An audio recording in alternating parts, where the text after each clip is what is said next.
मायके से पहले ससुराल। भारती जी जब रोटी बना रही थीं कि तभी किसी ने दरवाजे की बेल बजाई।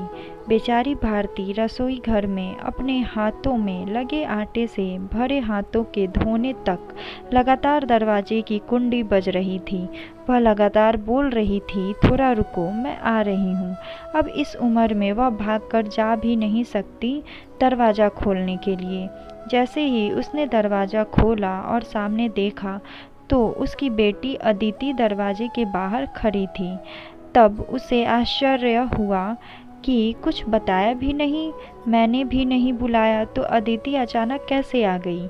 अपनी बेटी को देखकर भारती बोली, आने से पहले बताना तो चाहिए था। अकेली ही आई हो क्या? जमाई जी और बच्चे कहाँ हैं? भारती ने एक साथ कई सारे सवाल किए। तभी अदिति बोली, माँ, क्या कोई अपनी प्यारी इकलौती बेटी का ऐसा स्वागत करता है? मुझे लगा कि तुम मुझे अचानक देखकर बहुत खुश होगी और सबसे पहले मुझे गले लगा लोगी, पर यहाँ तो उल्टा ही हो रहा है।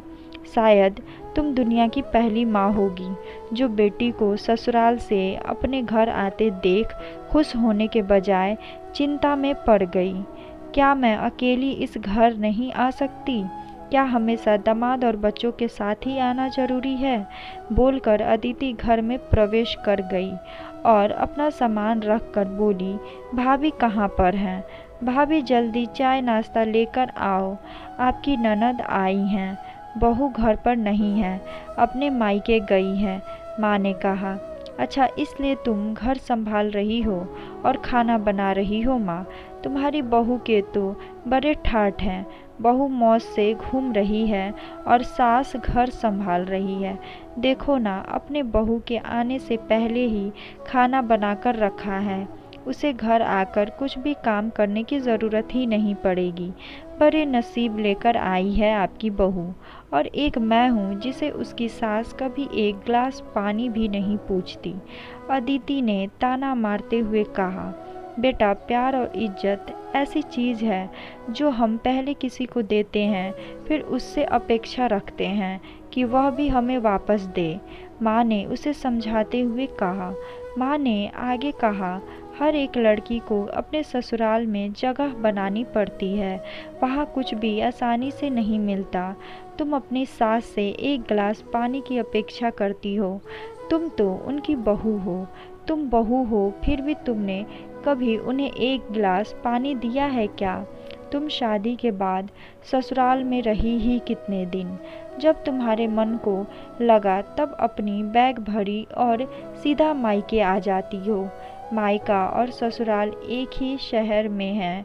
इसका मतलब ऐसा नहीं होता है कि तुम जब चाहो तब मायके आ जाओ और चाहो उतने दिन रहकर वापस ससुराल चली जाओ। मायके में भी बेटी को मान सम्मान तभी मिलता है जब बेटी ससुराल का मान सम्मान रख कर मायके में कुछ दिनों के लिए आती है, तभी उसे मान सम्मान मिलता है। ऐसा हर रोज़ बिना बुलाए, कोई कारण ना होते हुए भी कोई बेटी मायके आती होगी तो उसको साधारण पूछताछ भी कोई करता नहीं। और तुम मेरी बहू को बोलती हो ना, तुम तो मेरी बहू की बराबरी ही मत करो। वह कभी भी बुलाए बिना अपने मायके नहीं जाती है, और गई भी तो वहाँ की कोई भी बात में वह कुछ नहीं बोलती। वह जब घर में रहती है तब वह मुझे घर में कोई भी काम को हाथ लगाने नहीं देती। अब मेरी इच्छा से घर के काम कर रही हूँ, वह मुझे काम करने को नहीं कह गई। अपनी बेटी को माँ के सिवाय अच्छा कौन समझ सकता है? मुझे तुम्हारा स्वभाव अच्छी तरह पता है। तुम्हारे ससुराल में सब लोग अच्छे हैं, तुम ही उनके साथ मिलजुल रहना नहीं चाहती। ससुराल तो ससुराल होता है और मायका तो मायका होता है। मायके में घर का काम अपनी मर्जी से होता है। ससुराल में सबसे पहले सबका दिल जीतना पड़ता है, सबको अपना बनाना पड़ता है। उसके लिए छोटों से लेकर बड़ों तक सबको प्यार करना पड़ता है। सबकी पसंद नापसंद का ध्यान रखना पड़ता है। सबसे प्यार से बोलकर सबको उनके घर के कामों में मदद करनी पड़ती है।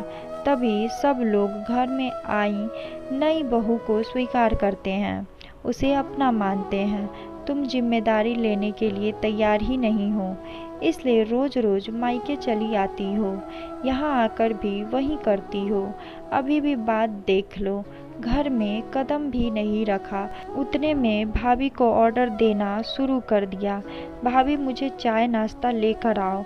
वह व्यक्ति घर में है या नहीं, वह कैसी है, उसकी तबीयत कैसी है, वह पूछना भी जरूरी नहीं समझा।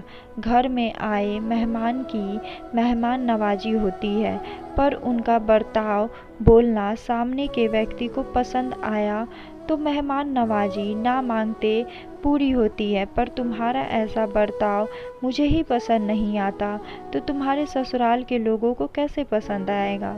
तुम बोलती हो ना मेरे बहू का बहुत ठाठ है, तो वो बात सही है। उसने यहाँ हमारा दिल जीत लिया है और हर एक के दिल में खुद की जगह बनाई है। वो रोज़ रोज़ तुम्हारे जैसी ससुराल के लोगों के साथ झगड़ा करके मायके नहीं जाती।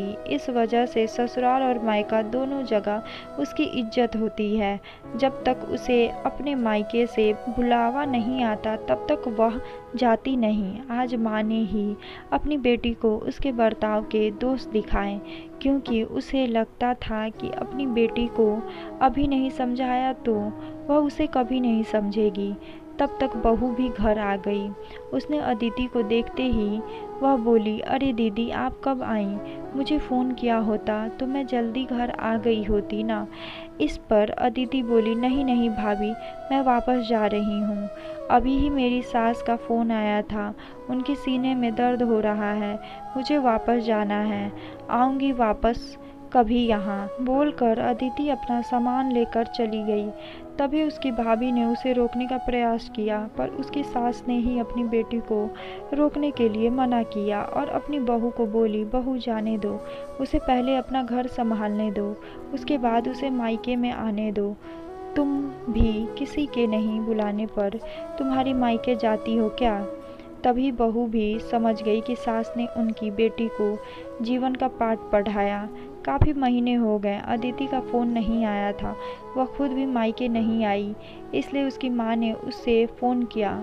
शुरुआत में किसी ने भी फ़ोन उठाया नहीं, फिर थोड़ी देर बाद फ़ोन किया तो फ़ोन उठाया, लेकिन अदिति ने नहीं, उसकी सास ने उठाया। तभी उन्होंने उनकी तबीयत का पूछा, फिर दोनों की बातें शुरू हुई। तभी बीच में ही अदिति की सास ने उसकी माँ को धन्यवाद किया। तब अचानक उनके ऐसे बोलने पर उनको कुछ समझ नहीं आया, इसलिए भारती जी ने वापस पूछा, आप और किसी से बात कर रही हो क्या? अदिति की सास बोली, नहीं तो फिर आप धन्यवाद किसको बोल रही थी? भारती जी ने पूछा, आपकी बेटी अदिति बहुत समझदारी से बर्ताव कर रही है, सभी को अपना बनाने की कोशिश कर रही है, सभी की मनपसंद का खाना बनाकर खिलाते हैं, घर में बहुत आनंद का वातावरण बना है, कोई भी झगड़ा नहीं, जैसे स्वर्ग ही बन गया हो मेरा घर। इसलिए मैं आपको धन्यवाद बोल रही हूँ। आपकी बेटी के अच्छे बर्ताव से यह दिन हमें देखने मिला, हम बहुत धन्य हो गए। पहले हमें उसकी तरफ से कोई भी अपेक्षा नहीं थी, पर अपने उसे समझाकर भेजा और उसके स्वभाव में बदलाव आया। आज उसी अदिति को मायके जाना तो दूर की बात है, फ़ोन पर बोलने के लिए भी उसके पास वक्त नहीं है, वह अपनी गृहस्थी में व्यस्त हो गई है। दोस्तों, सभी माँओं ने अगर अपनी बेटियों को ऐसा समझाया और उनको समझ आ गया तो किसी भी घर में झगड़ा होगा ही नहीं और कोई भी घर टूटेगा नहीं। उम्मीद करती हूँ कि आपको ये कहानी अच्छी लगी होगी। अगर अच्छी लगी हो तो इस वीडियो को लाइक कर दें और चैनल को सब्सक्राइब करना बिल्कुल ना भूलें। मुझे आपके सपोर्ट की बहुत ज़रूरत है। धन्यवाद।